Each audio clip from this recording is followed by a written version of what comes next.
Un combattant ukrainien avance dans une rue d'Irpin. Au loin, on aperçoit des civils qui fuient quand un tir de mortier tombe. Le nuage de poussière laisse apparaître des corps sans vie. Une femme, son fils et sa fille, ainsi qu'un ami de la famille. Leurs corps sont ensuite recouverts de draps.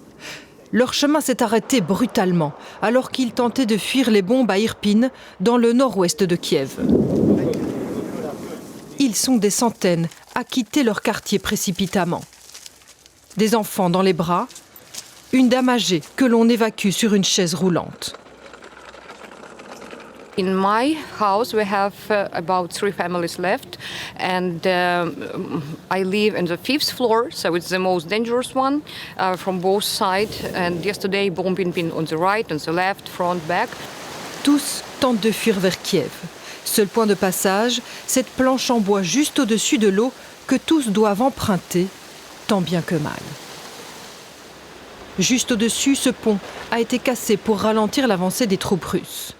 Cette dame craque sous la pression. Quant à cette mère de famille, elle n'en pouvait plus des bombardements à Irpin.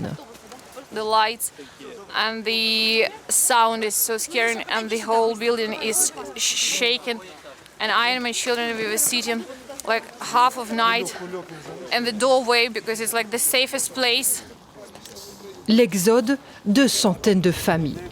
Beaucoup sont ensuite embarqués dans des bus, direction Kiev, le centre, voire plus loin dans le pays, vers l'ouest, plus sécurisé pour l'instant.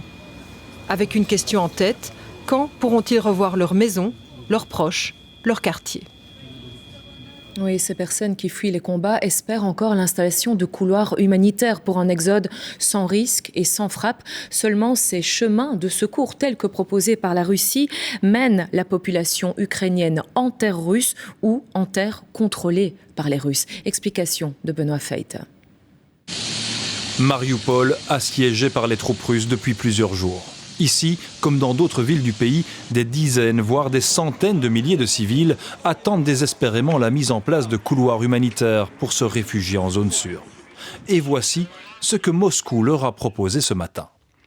Des couloirs au départ de plusieurs villes encerclées par l'armée russe, Kiev, Soumy, Kharkiv, Mariupol, à destination de villes cernées par les Russes ou carrément situées en Russie ou en Biélorussie, principal allié de Moscou.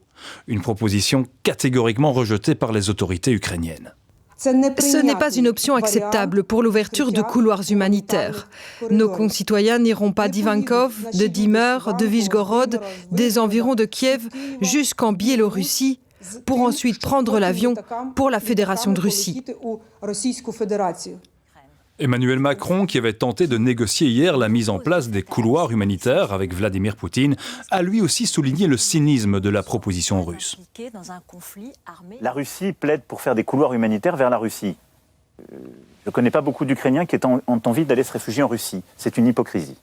Et donc c'est un artefact de communication que je réprouve.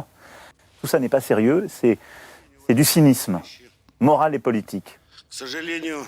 Mais côté russe, c'est une toute autre version des faits qui circule.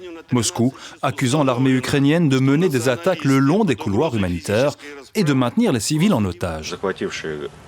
Les nationalistes qui ont pris des positions dans les villes continuent d'y détenir des civils, les utilisant indirectement et directement comme boucliers humains.